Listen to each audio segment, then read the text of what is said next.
SMD Law is the official law firm of the Spartan Nation. Check them out on the interwebs at smdalaw.com or at 866-529-3537. No matter where you are in the state of Michigan, Upper Peninsula, Lower Peninsula, it doesn't matter. They have an office near you. So whether you need to send a letter to an annoying neighbor, or you're a criminal and you need defense, maybe you just have problems with elder law, check them out, smdalaw.com today. The official law firm of the Spartan Nation. Call them first, then you act. Welcome back, Spartan Nation. Coach Chuck Grenier, the man, the legend, the way of life. This guy is such a machine. They use his sweat to make Viagra. Swear to you. I have been told men have rented his jeans when he takes them off at night to put on their bedposts, hoping that their wives get impregnated. I'm just saying. The one, the only, the great Coach Chuck Grenier. Coach, how are you? Wow. I'm telling your secrets. I guess.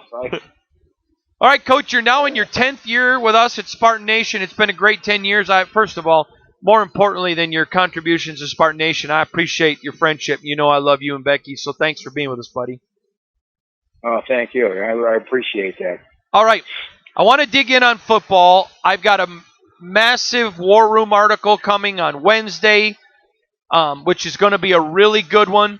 Spring football has started. Let's dig in a little bit. Let's start at quarterback, where Brian Lewerke is already getting some rave reviews for off-season work.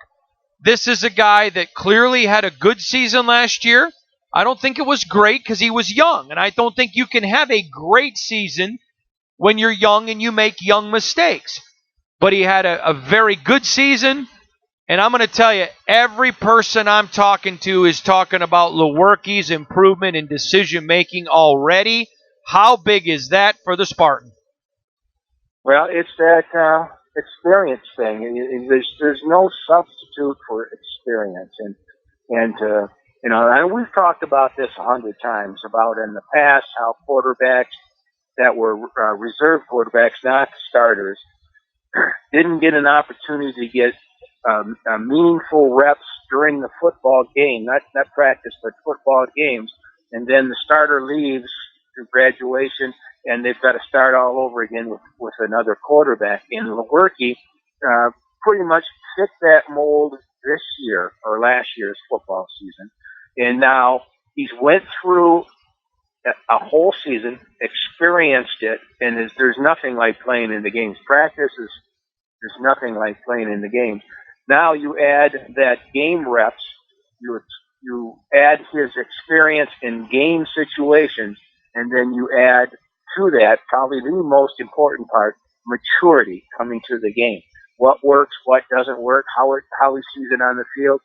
And I'm really looking forward to Brian Lewerke this year. I think with the receiving crew he has, the tight ends that he has, the offensive line I think that he's going to have, I think this kid is just going to have a bonus season, really big season. Then you come into a Rocky Lombardi, who I wrote the other day is very comfortable now. This guy was the number 2 guy. That's why Messiah DeWeaver left. It was no secret. And he's come in, and I'm told looks incredibly sharp. There is no quarterback controversy. I'm not trying to say that there is. But I was told looks absolutely looks the part of a Big Ten starter. In fact, I was told by someone they could picture 5, 6, maybe 7 Big Ten teams Rocky would start for next year. Well, that's big. That's really big. And I would think if he's getting those kind of raves from the team and from the people inside the program, that maybe this would be that first year that they would break their bad habit of not getting their reserve quarterback to play and get him in there and get him meaningful reps so that when Brian Lewerke finally graduates or, God forbid, gets injured, they would be able to not lose pace, have someone step right in there. With the experienced team they have coming back this year, I can see them leading teams late in the ball game significantly and being able to substitute a Lombardi in and getting him more game reps, saving Lewerke also from the punishment that a quarterback will get during the course of the game, and giving him less opportunity to get hurt. Maybe is a good way to put that. So, yeah, I hear a lot of good things about Lombardi, and to have a great quarterback like that as your backup going into the season is a definite big-time bonus. And then they turn around, Coach, and they're absolutely killing it. Theo Day comes in, the true freshman, and I've had more than one person say to me, he don't look like a freshman the way he spins the ball. I want to share this with you. I had a person tell me, we have not even remotely had this kind of talent since we had Hoyer, Foles, and Cousins. All three of these guys look like NFL quarterbacks. That really is a statement for Michigan State recruiting, isn't it? To go out and find those players. And I know that Day, I think he was a 3-star when he was recruited. I think he might have got bumped to a 4. But they go out and they find these people that maybe according to the scouting systems are not rating them as high, but actually not in maybe the best situations in their high school settings. And they bring these people in, and they just start performing on them. So if you have 3 deep in your quarterback situation, that is, and to be compared to that group, yeah, that's really something. All right, I want to kind of stay on this, but I want to get to a different subject. I want to talk about Chuck Bulla. You've read the stories we've written at Spartan Nation. Recruits rave about him. They love it. I had one recruit tell me I was supposed to go in and visit with him for 10 minutes later, and an hour later we're still breaking down film showing me where he thinks I could play in his system, and then watching my film with me telling me what I'm doing wrong. And the kid's like, I was ready right then. Just let's go. I want to play for this guy. We have not had fire on this staff, and I'm not. Listen, you know this. You've been around me. Am I lying to the people? I'm close to this staff. Is that true or not? No, that is real true. Okay, I'm not trying to be braggadocious, but I want people to understand the perspective I'm coming from. And you've been with me, so you know whether that was not or true. This is not a slam. I'm friends with almost everyone on this staff. But we have not had fire in a coach like we're going to get from Chuck Bulla since Pat Narduzzi. And I think that's been missing, right or wrong? Oh, I totally agree on that one. You've got to have somebody in there that is a spark plug and just gets everybody geeked and going. And I know Coach Manning does that kind of stuff before the football game, and he's there and on practices and that. But to have somebody out there that is just going to start lighting up and getting the blood pumping, that's really, really important. You know, I'm going to be writing this in my War Room article, but I was told recently that Michigan State may have the best defensive line coaching in America, and I was told that by a scout, an NFL scout. I mean, you got Chuck Bulla coaching your defensive. Now listen, let's be honest, because we can be. Mark Snyder was the weak link on this coaching staff that left for Florida State.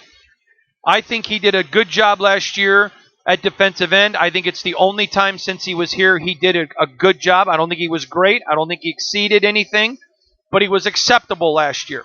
He was a weak link. Now all of a sudden you're going to your position that needs the most attention in defensive end, bringing in a stud coach like Bulla. You've already got Ron Burton, who's an absolute rock star. I don't know if it gets any better than that, having those two guys. Your thoughts on Bulla and Burton? B&B.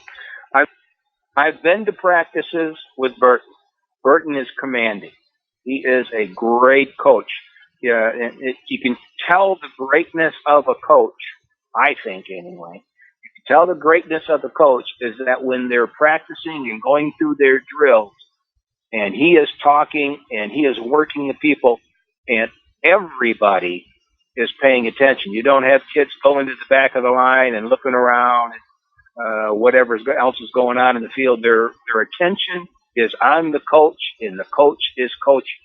I've been there and I've seen that, and you can tell that on game time too, of how well his interior linemen play. Now, I've only seen Chuck Bulla once coaching the team, and that was one of the videos you put up, but it's the same thing. The kids are looking at him, as he is coaching, and coaching is teaching, and he is teaching those kids. And it was really interesting to watch those kids, the way they were firing off the ball, and he was telling them different situations. This is pass. This is run. That kind of stuff. So yeah, to have those two types of coaches, and you know as well as I do, we're the big fans of the big uglies.